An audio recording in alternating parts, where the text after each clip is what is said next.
Good evening. I'm Crimson with Shine a Light in the Dark, and I'm here with the amazing Keith from Convalescence, and he is doing us an honor, giving us some Moonlight this evening.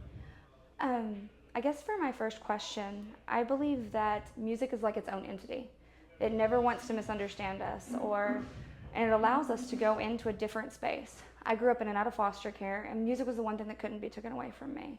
And as an artist, you create those worlds for your listener to go join you in. What does that world look like that you wanted to create, and how has that been from its original version to today's version? I guess when I was younger, I actually had a moment. Like my dad and his friends and everybody were metalheads as well, more into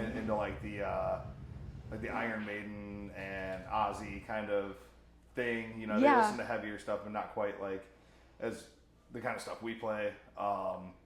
And I was like a little kid, and it was the Iron Maiden like Rock in Rio DVD. Oh, okay. It just come out, and my dad's friends all come home, and they're like, "All right, shut all the lights off." They cranked the stereo all the way up, had it on the big screen, just had to watch like the whole concert. And I'm sitting there, you know, I didn't dislike music or anything. You know, I was probably 9 or 10 years old, and but I wasn't really into it. I didn't know any bands. I didn't know how anything worked. You know. Yeah.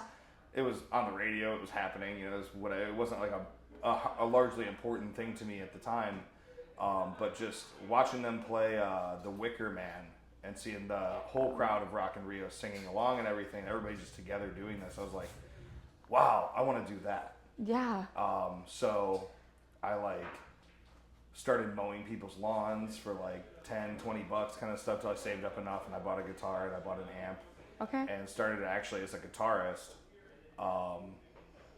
And I ended up switching to vocals. You know, I started a band with a bunch of kids from high school. Yeah. You know, I was in like marching band and stuff like that. I played trombone.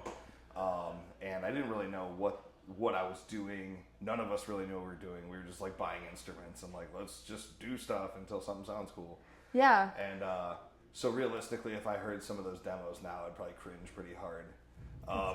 That's fair. But yeah, I started playing around the age of 14. Okay. Actually jamming with people from school and stuff like that. And by the time I was 16, I started playing live shows. And by that point, I had switched to doing vocals because everybody at school played guitar. Okay, Everybody. that's fair. But like finding a singer was really flaky. You know, anybody that thought they were a singer when they were 15, 16 years old probably had an ego and probably wasn't going to show up to more than like 2 practices. Yeah. So like we played a couple, like I think our first 3 shows were like all 3 different vocalists. Okay. And we just couldn't find anybody. And I'm like, just give me the mic, I'll just do it, you know. And I never went back to guitar after that. And I think early on we were just like trying to be as much like the bands we listened to as we could. You know, we were really into like Lamb of God, Killswitch Engage, A Life Once Lost, stuff like that. And we were really into that. So we were just trying to like, oh, this riff kind of sounds like Children of Bodom. That's sick. Let's make a song. You know, like it wasn't really like, there wasn't like a big deep meaning behind it necessarily. Yeah. And as I got older, I ended up in another band called Blood of the Prophets. And we did a lot of like concept writing stuff. Like we'd sit there for hours and hours and hours and watch documentaries about like aliens and shit. And like, I love that. Write stuff like that, you know, and had a lot of fun like that. And I started touring in that band. And once I actually got on the road, that was the biggest thing for me with music, was actually getting to go to all these other places that I never necessarily thought I would get to go to, just being from Toledo, Ohio. Not many people in my family really left my whole life, you know what I mean? We didn't go on family vacations. We didn't do stuff. You know, it was all like within an hour, 2 hours away. Like we go to Detroit, go to like a Tigers game or something, but like there was no like, we're going to Florida for a vacation. There was no like, growing up, I didn't see anything outside of, you know, Northwest Ohio, and stuff like that. Yeah. So I was really stoked when we started seeing like mountains, and when I got to see the ocean. Oh and, yeah, like, I bet. The first time we're in Texas, and like just all the different stuff and seeing how much totally different stuff there is around just the U.S. Yeah. So to me, actually traveling and getting to play the music and seeing people that are like stoked on the music we're playing and having a good time with us, that became the main focus for me versus really necessarily, I guess, caring what the music was. I just like to play heavy music and have a good time with people and meet all these new people and experience all these different cultures and different areas of the country. Yeah. And I toured with that band for a couple years. We weren't seeing eye to eye, and I started the Convalescence in 2011. Okay. And it was kind of like my project. You know what I mean? And over the years, we've been through over 50 different band members. I'm the only original one, have been for over 10 years. That's awesome, though. But, I just always keep it going, always keep pushing it forward. And since it's been kind of like my baby a little bit, I've been able to kind of mold it into something that is exciting. When I grew up, I always was a huge fan of like the Theatrics and like the like growing up listening to like Marilyn Manson, Rob Zombie, Slipknot, stuff like that. Stuff where it's like you go to a live show because it's a show. Yeah. And you're experiencing this whole thing. It's entertainment, and I always cared about that way more than I cared about look how hard this riff is to play, or like fitting into a specific like subgenre or something. And early on in the Convalescence, we wrote a lot more like lyrical content wise. It was a lot more about like stuff I was going through in life. Like I was basically homeless when we started the band. Everybody in the band had issues when we started, that kind of stuff. So that's where the name The Convalescence comes from. Was the band was supposed to kind of bring us together and work together and make a little money and get us kind of out of the crap going on in our lives at the time. Yeah.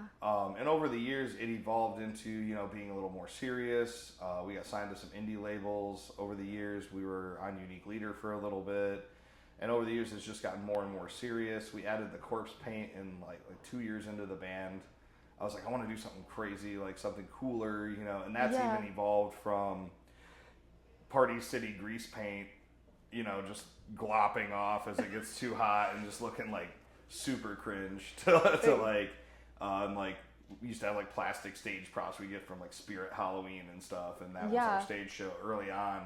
And as we made a little bit more money and as we put a little more time into it, we started building our own props. We started having stuff custom made. We started using better paint and take it like way more seriously. So, and at this point, I've kind of turned the lyrics into more of like we write a lot of like horror stories. Oh yeah. And that's what it is. We're all horror fans and stuff, and we love incorporating like the corpses and the fake guts and the spraying fake blood into the crowd and like that kind of stuff. And it makes it this huge like thing to where we're not. I don't even feel like we're really appealing to specifically metalheads. I have a lot of people that come out to our shows that don't listen to metal, but they come to see us. Yeah. And I think that's awesome. We've done tours. We just got off tour Shaggy 2 Dope from ICP. Which is freaking awesome. Which is a really weird mashup, but it was incredible, man. It was great. And we've done stuff with Tech Nine. We've played with The Offspring. Oh, that's awesome. And stuff like that. So we literally don't care to fit into like the metal subgenre or genre in general. We don't care where you want to put us or who you want to put us with. We're just there to play in front of people and make it a great experience for everybody there. Because at the end of the day, we're entertainers above being musicians. Yeah. And so really our last like probably 4 albums have been relatively horror based. We kind of found the path that we want to like go down overall. And I've been having fun and trying to get like some people that I've grown up listening to on tracks with me. Like we had Matt from Cryptopsy on The Return. Oh, that's cool. We had Julian from The Faceless on Disposal of the Week. We had Scott from Carnifex on No Survivors. We had Ricky from Suffocation on Bloodletter. So at this point, we're just having fun with it, and it's more about the touring and it's more about the show for us. No, I love that, and I really love that response because it's almost like it's more about the vibe and like the energy and like so that people are allowed to come and release their everyday life, no matter where they're from, no matter what walk of life. You're able to come and see this amazing show. And you know, when you were talking in the beginning, you were talking about like jamming out in the living room, right, Oh to yeah. Iron Maiden, and then being homeless in 2011 when you started the. And I'm just sitting here like, oh my God, what is your like? My inner child would be like doing this spastic happy dance of like, Oh yeah. how the hell did I? Like, could you imagine this? And where do you find your catharsis at in all of this? I mean, for me, like, I do always have to go back and kind of be like, all right, when I was 16, what would I think about what we're doing right now? Because right now, it's so hard while you're doing it to be like, Yeah. oh, we're killing it right now. You know, you don't ever have that thought. It's like, what do we do next? What can we do better? Why aren't we getting this tour? You know, that like, why aren't we on this festival or that kind of stuff? And so I have to sit back and look back sometimes and be like, 16-year-old me would be flipping out that I'm even here. You know, we've been to Europe 3 times. We went to Japan earlier this year, and at this point, you know, we've played with Slayer, we've played with Slipknot, we've played with King Diamond, we've, you know, been out to Japan with Obituary, and like all these bands that I grew up in, literally posters on my walls. Like, I've met these guys, and we've played shows together, and some of them are on tracks with us, and it's like that is really just awesome to me. So I'm really happy with where we're at. Obviously, I always want to grow. I always want it to be bigger. You know, we always hope for all sold out shows and, you know, everything packed and to get on all these big tours, but that doesn't always pan out that way. I mean, like, we literally played El Paso last night in front of 30 people. But Monday night, El Paso, Texas, you know, there was a big show the night before. 30 people that came out and were really excited, and we had a great time. It was a blast, you know. And I've had, at the same time, shows where there's 400 people, and it's like grinding through the set because you could just tell like 399 of them hate it.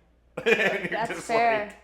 like, ugh. So I'd rather play in front Like of, almost like that energy of the 30 is so much more. Like, let's just have a good time, man. Like, it doesn't have to be that serious. At least, you know, the way we're viewing it is a lot of metal bands are very serious and everything has to be this kind of metal and it's got to match with this and it's, you know, that kind of thing. Whereas where we're at, it's like, we'll play with anybody.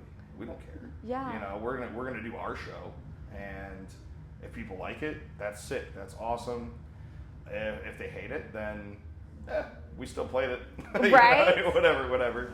No, I love that. And I want to make sure that I honor your time. So my last question for you is, I work with a lot of at-risk youth, and a lot of them use music and expressive arts as kind of their outlet. What would be one piece of advice that you would have for them in life of something that you wish you had have known sooner?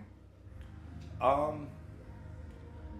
guess just know that, like, if you're getting into the music industry and you're going to be like trying to be a band, and you're going to be like trying to make it, you know, in this, it is a lot harder than you think. And not everybody makes it all the way to the top, but that doesn't mean you're like failing. There's a lot of room in this industry, and there's a lot of people involved, and there's a lot of different places that you can find yourself. You know, I never thought I would be a booking agent. I never thought I would be a band manager. I never really had a lot of interest in that. I wanted to just go up there and play. But the reality of it is, there's not enough money in just playing. You know what I mean? Like, so that's fair. The fact that I can go and I can work on music all the time, and that is my day job as well as what I like to do and everything, is fantastic. And really, I only got here by just not letting myself stop. You know, like, you have to just, sometimes shit sucks. Like that's really the reality of it. And when that sucks, you can't just like beat yourself up and be like, I'm done. I don't want to do this. It's not going to work. You have to get back up and continue to push forward and continue to do that. And that really, I think, goes beyond music and into anything in life. Is like, you just can't stop. You have to keep pushing forward, and things will get better as long as you make them get better. You know what I mean? Like, So yeah, that'd be the only thing is, you know, I used to get really frustrated when I was younger and just be like, oh, it's not going to happen, or, you know, Yeah. we lost our chance or whatever. And it's like, no, there's more out there. You got to go find another one. Right? You know? So. You know, when you were talking about the crowd of 30 people, though, to me, that's like the biggest fucking win is 30, like, you know, like all of that is the biggest win. And I'm so, like I was saying earlier, I'm so honored to even be here to interview you today. I think that you were such a kind soul. And I love y'all's music, and I'm stoked about seeing the performance tonight. Awesome. So this will be my first time seeing y'all live, so I am absolutely stoked. And remember, guys, listening to your artist's music is free, and sharing that is one of the best ways to support your favorite artists. And I wanted to make sure, is there anything else that you want to let the audience know before we go? Just come out to a show, support your local venues and your local bands, especially, and if you see a band that you even kind of like coming through your area, or a band that just, it looks like a cool show, go out and check it out, man. The worst thing you're going to do is find some new bands. Yeah. And it really does help the music scene a lot. So, I mean, that's really about it. Awesome. On my end. Thank you so much. Yeah, I truly appreciate you. Good.